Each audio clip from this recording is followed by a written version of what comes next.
Hello, everybody. I'm Enid Weichselbaum. I am a member of the League of Women Voters, Rochester. I would like to thank you and welcome you all to the forum tonight. The candidates, the audience, and the people listening from home.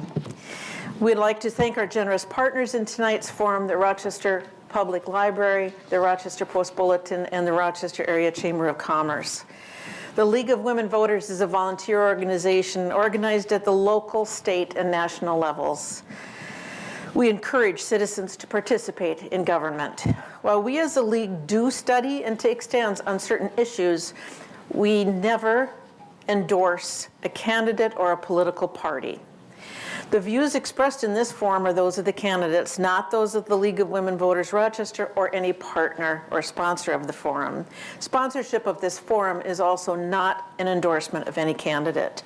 It's our purpose in running a forum such as this to provide you with the opportunity to hear candidates discuss face-to-face issues that are important to you. Tonight's questions have come from the from the League of Women Voters Rochester, the Post-Bulletin, and the Chamber of Commerce. But primarily the questions will come from the audience. Each of the sponsors will ask one question. The rest of the questions will be either from the audience online or the audience in the room. You all have cards that you can write questions on. Hold it up, and a league volunteer will bring the question to the question reviewers. If you're watching live stream tonight, you can email questions to lwvrochester@lwvmn.org. Questions that are submitted that are unclear, hostile, or of a personal nature will never be used. Given our format, your questions must relate to both candidates. Questions that fall into the same general area or have been addressed in opening statements or in a previous question will be consolidated with another question to allow the moderator to cover as many topics as possible. We appreciate questions that are forward-looking rather than a review of past issues. If an answer was unclear or we didn't get to your question, you can speak with the candidate after the forum or go onto their own websites. There's never enough time to cover all the issues in a limited time in settings such as this, but feel free to contact the candidate afterwards if you don't get your answers. We'd like to thank our candidates for running for office, for offering to serve your community, and the enormous time, dedication, and commitment that running and serving demand. We encourage our members as individuals as we encourage each of you to get involved in the community and political party of your choice. The candidates for tonight's seat, which is the school board seat number 2, candidates are Justin Cook and Ray Parker. The candidates have 2 minutes to make an opening statement. They have drawn numbers to determine which will go first. Following the opening statements, the candidates will answer questions, and they will have 75 seconds each to answer the question provided by the audience. We'd like to cover as many questions as possible tonight, so we'd ask the candidates to be as succinct as possible. Remember that the cards that you submit are property of the League of Women Voters. Our other credits tonight, except for candidates, are the same as I mentioned earlier. The candidates have drawn numbers for their opening statements, and Candidate Cook got the lowest numbers, so Candidate Cook, you can begin with your opening statement. Thank you. My name is Justin Cook, and I'm delighted to be here to talk about the future of our school system. Thanks to the League of Women Voters, to the Post-Bulletin, to the Public Library, and thanks also to my fellow candidate.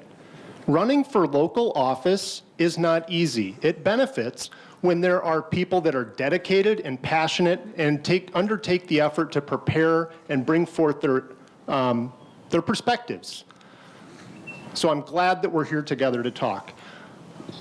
I moved to Rochester with my family 5 years ago so that my wife could pursue an opportunity as a physician scientist at the Mayo Clinic. I transitioned to a fully remote role. I'm an intellectual property attorney currently employed at the Nielsen Company, where I'm responsible for patents, copyrights, trademarks, and the like. We have 4 kids. This fall, they were in kindergarten, 2nd grade, 5th grade, and 7th grade, at Jefferson and Kellogg. And because of that, I can't help but care an awful lot about our public schools. I'm about as invested as anybody can be in making them the best that they possibly could be. And I really believe that there are opportunities to improve our public schools, especially in the area of early childhood literacy. Looking forward to the discussion, and I'm looking forward to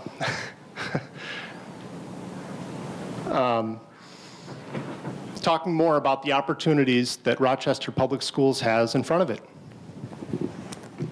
Thank you. Candidate Parker. Hello, my name is Ray Parker. I'm a candidate for Rochester School Board Seat 2. I want to thank those in attendance, both in person and online, and the future viewers. I want to thank my opponent, the library, the chamber, Post Bulletin, and the League of Women Voters for providing this opportunity for debate. And a little bit about my background. I am a graduate of Rochester Public Schools. I have 5 adult children, all who graduated from RPS, and I have 3 of my 9 grandchildren who are currently enrolled in RPS. I'm a lifelong learner, going back to school in my 30s for certified surgical technologist, and again in my 40s to become a registered diagnostic cardiac sonographer. And all this was while I was a single parent and working in surgery. So now I know about stress and I know about a full plate. And I can totally relate with our overloaded, overworked teachers. I'm running to improve classroom environment, not only for the students, but for teachers, ESPs, also known as paraprofessionals, and all who work closely with the students. I'm running for school board to keep students and staff from becoming a statistic of violence, to raise academic scores as 50% competency in reading and 60 to 70% of our graduating students failing to meet standards in math and science is simply unacceptable. I'm running to tackle the rising mental health issues of the students and to protect the innocence of our youngest of our students as long as possible. And along with the other 3 of the 4 of your children, to bring back discipline, respect, responsibility, accountability, safety, transparency, and fiscal responsibility to our schools. Thank you. Thank you. We'll begin the questions portion of our event.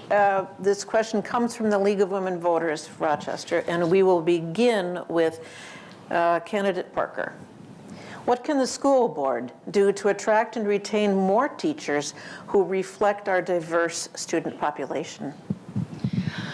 Well, I think that's in order to attract teachers and students even, I think we need to get this academics back up. I think we need to get violence down, and we really start to address all these issues. Once you have discipline back in the schoolrooms, I think teachers and students would love to return. Thank you, and candidate Cook. Attracting teachers to our school district is difficult right now. It's hard to hire any teachers. It's hard to hire anybody. Have you noticed that? Hiring a staff of color is particularly difficult. But here's what I think. I think that striving for excellence and achieving excellence is always attractive. I think that the efforts currently to grow or to introduce students in high school to teaching as a profession and to provide pathways for education support professionals to pursue teaching as a career are excellent steps. And I think continuing to raise up and celebrate teachers is also a great way to ensure that they'll want to come to our district. They'll want to bring their passion and their expertise. Thank you. Our next question comes from the Rochester Post-Bulletin, and we're going to begin with candidate Cook.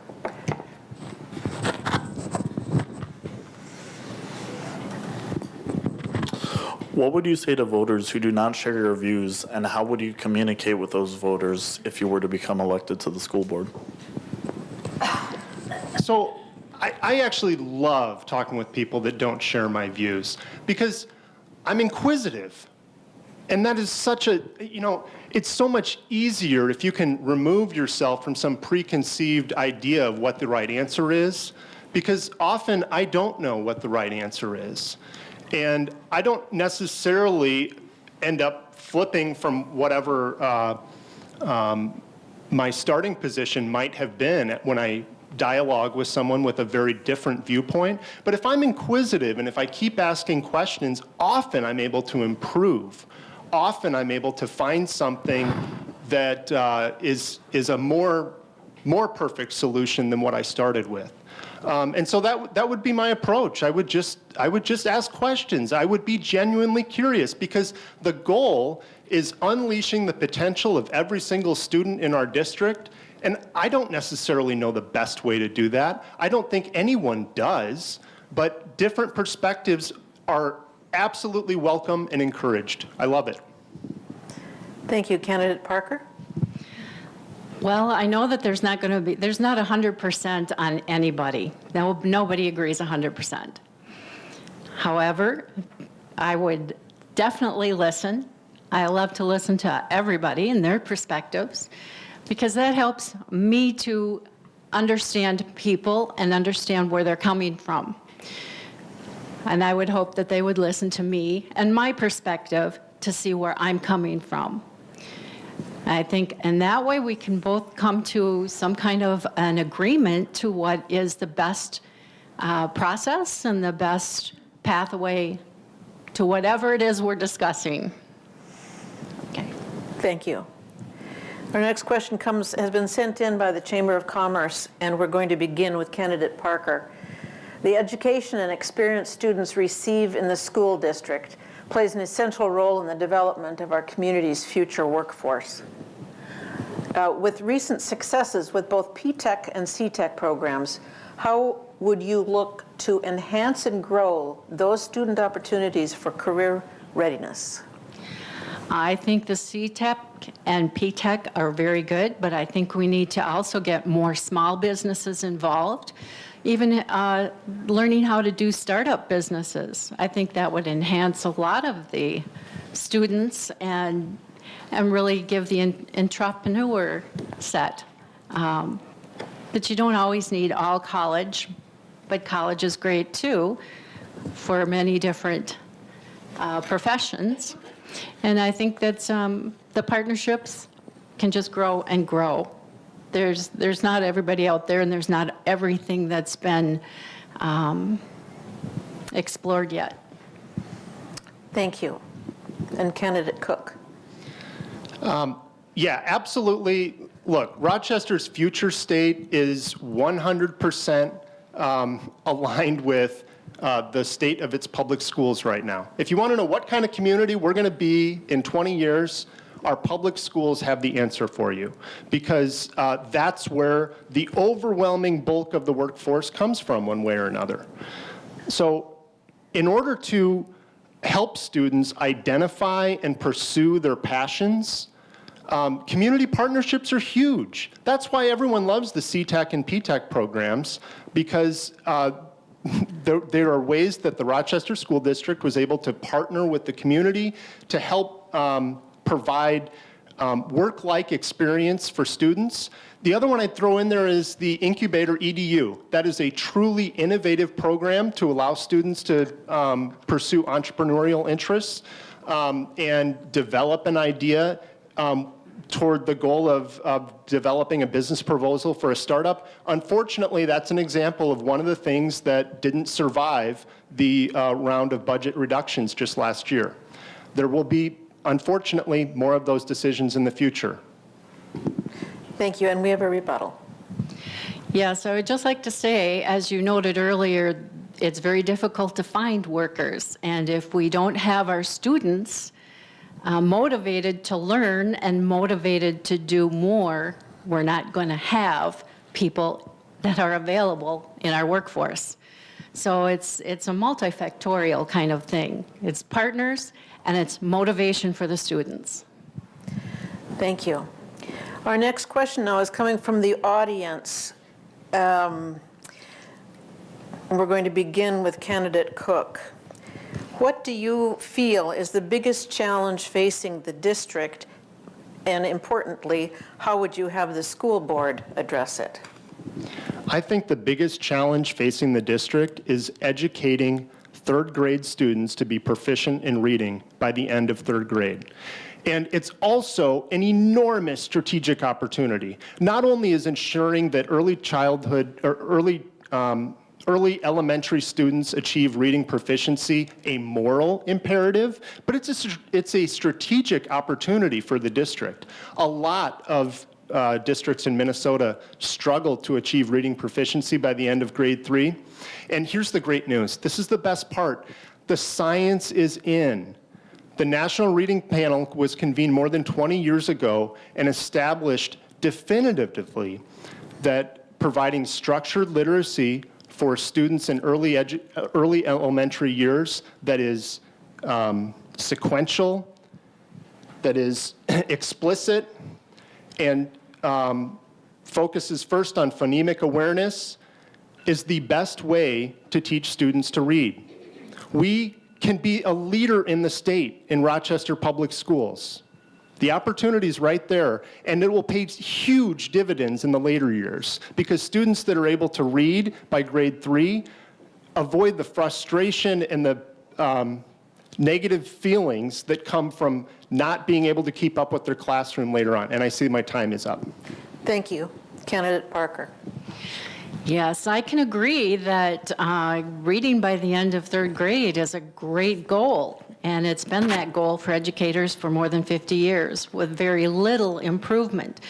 Part of that stems from when they are teaching and the way they're teaching. They have adopted a lot of other methods, like sight reading methods, like modified phonics, like gradual phonics, and all different kinds. When the majority of students really learn best from intensive phonics. And right now, the only school that boasts of using it is the Washington Choice School. Otherwise, it's a hit and miss, do as you please. So we need to make sure that everybody's getting the best method out there. Then we can also watch and monitor their reading skills, because even though if they're reading by third grade, studies have shown that they drop around 6th or 7th grade. So we need to make sure that our graduates are not reading at an 8th grade level, but they continue to improve all the way through graduation at the level they should be at. Then we can maybe bring back more literacy. Thank you. Our next audience question came from the audience online. We're going to begin with candidate Cook. Discuss one component of the strategic plan and why you do or do not agree with it. One of the things called for in the strategic plan is to implement multi-tiered system of supports in the Rochester Public Schools. This is an educational best practice that is long overdue in Rochester schools. I'm very supportive of implementing a multi-tiered system of supports framework. Thank you. And candidate Parker. Yes, well, I don't see there's too much different in the strategic plan from the other plans that have been brought forward in years past. The Wilder Research Institute that we paid $175,000 for this plan is really not much different than other communities that they have brought this plan to. Just a few changes in the amounts and names of things. So I don't see the strategic plan as the best and end all. Thank you. Our next audience question, we're going to begin with candidate Parker. Do you support recording recording public comments at all school board meetings?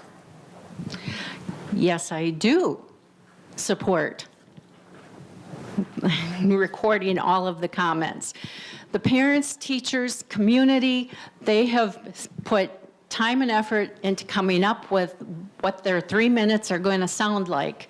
They have come out here to express their opinions on what is going right or what is going wrong. And I think it's very untransparent if you're not taping these or recording these so that the rest of the community can see what the issues are. Thank you. Candidate Cook? Yeah, I can think of no reason not to record public comments. The people, I suppose, it's just like everything else. I'd want to look into this and hear other perspectives and so on, just the same way I make any decision. But my take is the people that come to provide comments, I've done it numerous times as well, know full well that they are in a public forum, and oftentimes the comments are recorded anyhow by news or by people generating their own content. So I see no reason not to. Thank you. Our next audience question is kind of two parts. What are some, we're going to begin with candidate Parker. What are some options you would pursue to secure more funding for the district? And are there areas that you think should be cut? I think there are areas that can be cut, and I think it's just going through the budget and seeing what things are spent for, that they're not all for education. They don't all make it to the student or the classroom, and those things need to be cut out. Also, the waste that's going on is another way to protect our funds from being spent poorly, or even to recoup what has been spent. So, is that everything there? Thank you. That's up to you. Candidate Cook? So options for more funding. Unfortunately, the school district only really has one lever that it's able to introduce by itself. It can't even really turn the lever. But that would be proposing an operating referendum to the voters. And in the absence of a change in state funding, one of two things seems clear that will have to happen in the next couple of years. Either the voters, well, so I guess I'll go ahead and include that as a theoretical option, even though I don't think it's very likely. The state could increase funding for all public schools in Minnesota, or the public in Rochester could decide to increase funding for the Rochester public schools through an increase in the operating referendum, or there will need to be significant decreases in spending. In the initial round of budget reductions just last year, one of my personal favorite programs was cut. And I guarantee any time that there's significant cuts, somebody's personal favorite program is going to be cut. It's going to be painful, and I'd much rather avoid it. Thank you, and we have a rebuttal. I find it interesting that this funding from the state, which is our taxes at work, and all of the state has had similar funding not getting to their schools, and yet we're the ones who are at the bottom of the scores. Thank you. Our next question comes from our online audience, and we're going to begin with candidate Cook. How would you better serve our English language learners and their families?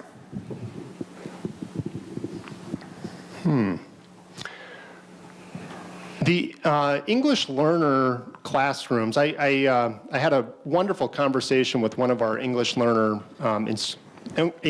language instructors. And the thing that I found just overwhelming about that position is the range of students that a single English learner instructor is responsible for. They can have students spanning multiple grades, and it can take sometimes quite a while for the students to graduate out of that program. I think, for all students, but certainly would be true of English language learner students, access to extracurricular programming, access to mentoring programming. I don't see how it could hurt, and I sure hope it would help. Because when students feel connected to their schools and when they're able to pursue their passions in their schools and they feel supported by their community, everything goes better. Thank you. Could you repeat that question? I can. How would you better serve our English language learners and their families? Well, I think similar to Mr. Cook, actually, they do need to have the intensive learning. First of all, I wouldn't throw them into the classrooms with everybody else when they can't speak the language, let alone understand what the teacher's trying to say. So by putting them in there and helping them to learn the language and reading and writing it, that's going to help them belong. That's going to help them learn. Mentoring is a good thing to do, as well as going, having times that their whole families can come in and be celebrated as the culture that they have. Thank you. Our next audience question refers to some discussion tonight. There has been a lot of talk about kids coming to school and using foul language. Do parents need to take a responsibility for this? And we begin with candidate Parker. Parents should be taking some responsibility for this. However, the school is separate from that, and they need to step up and discipline the children when they are not acting properly. And this constant swearing and even worse is not what we want in our schools. And we really need to crack down on it, and we really need to have consequences for it, because kids without a consequence will continue in the way that they're acting and speaking and behaving. Thank you. Candidate Cook. Yeah, so again, the goal is to provide a learning environment that is conducive for every single student in the building or in the school system to identify and pursue their passions. So when there are behavioral disruptions, that disrupts that environment. That's not conducive to learning. So absolutely, the school district should look to work with parents when that's possible, or other guardians whenever that's possible. But that can't be the only approach, because maintaining a school environment that's conducive to learning is critical to unleashing the potential of each and every one of these students so that Rochester can grow into the future version of itself that we'd all like to see, with a more robust and diversified economy than it presently has. You get there by unleashing the potential of every single student. Thank you. Our next audience question, we're going to begin with candidate Cook. MCA test scores are low. What other indicators will you factor in to measuring academic success? Yeah, test scores are low. The MCAs are primarily a tool to assess the performance of school buildings and, to some extent, school districts.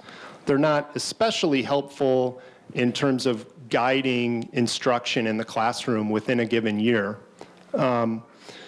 So I would also want to know about the FastBridge assessments. And I'd want to hear from teachers. Our teachers are experts in their field. They have domain expertise. And I think that that's an important data point along with MCAs. But yeah, you know, the MCA test scores are concerning. Really, my hope is that this is a rallying cry moment where the Rochester community says, okay, the schools, it's time. It's time to teach the kids to read. We can do this. We need professional development resources. We need intensive focus on reading by grade 3 as the single strategic opportunity of our time. Thank you. Candidate Parker. Well, where do I start here?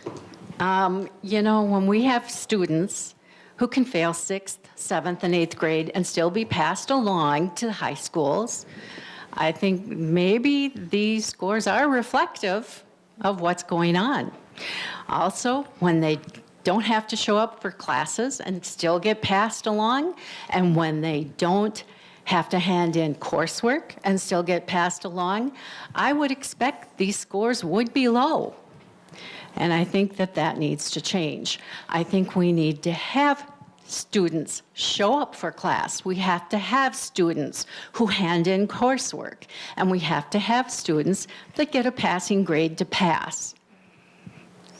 So, yep, the scores are down, and I can absolutely see why. Thank you. Our next audience question, we're going to begin with Candidate Cook. Are you opposed to symbols in the school that support students' emotional well-being? Opposed to symbols. Well, I am not. I think the question is wondering what the role of the Rochester School Board or the school district ought to be on policies regarding the display of symbols within classrooms. And so here's the thing. I'm an attorney. The First Amendment says, among other things, that the government should not be in the business of regulating the content of the speech that is expressed by the people. So yes, I think any proposed regulation to limit the display of a symbol within the school environment by the school district is immediately suspect and would require a very compelling educational purpose to be justified, in my view. Candidate Parker. Absolutely. If there's no educational purpose for it, then it shouldn't be there. There are a lot of symbols out there, and we really don't need to expose everybody to it. Some of them are political, some of them are ideological, and they just don't have a belonging in the schools. I'm not sure what symbols would be helpful to some child's emotional self. I think if you're putting wholesome things out there, that's what's going to be helpful for them. Thank you. I think we have time for one more question before closing statements. We're going to begin with Candidate Parker. What is your understanding of how adverse childhood experiences impact a child's learning? Do you think this is an important consideration? Why or why not? Well, of course, it's going to impact a child's learning if there's been some traumas and different things. However, it doesn't mean they can't learn, and it doesn't mean that we can't support them in that learning. There's really, I'm not sure exactly what they're thinking. The kids shouldn't be in school. What's the thought behind that? I'm not sure, but they need all the support we can get for them. There's social workers around. There's mental health practitioners around. They can get a lot of help. Thank you. Candidate Cook? Yeah, so, you know, I'm not an expert in the field by any means, but I am aware of studies that have demonstrated that the number of adverse childhood experiences is a key indicator of future academic and workforce success. And so trauma-informed best practices are very important in the schools, as are social workers, mental health professionals. And again, one of the things that's changed from 10 years ago is the prevalence of social workers and mental health professionals, other supportive professionals within the school environment, partly to address the advances in the science of learning that say, hey, having these additional resources is helpful to unleashing the potential of these kids. And so as we look ahead to right-sizing structural budget deficit, I would be very concerned about, the potential to reduce some of those investments that have been made over the past 10 years. And we have a rebuttal. Everybody has some kind of trauma in their life in their lifetime. And young children are not immune to that. However, I don't think we should treat all the children as having trauma in their life that's not overcoming. And the amount of social work and mental health people that are being put in the schools, I think they need, if there's that significant of a trauma, they need more professional help than what just a school counselor can handle. So we need to make sure that they can get out into the community with the professionals.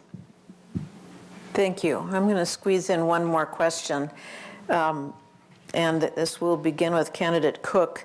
What is your opinion about the separation of church and state as it relates to schools?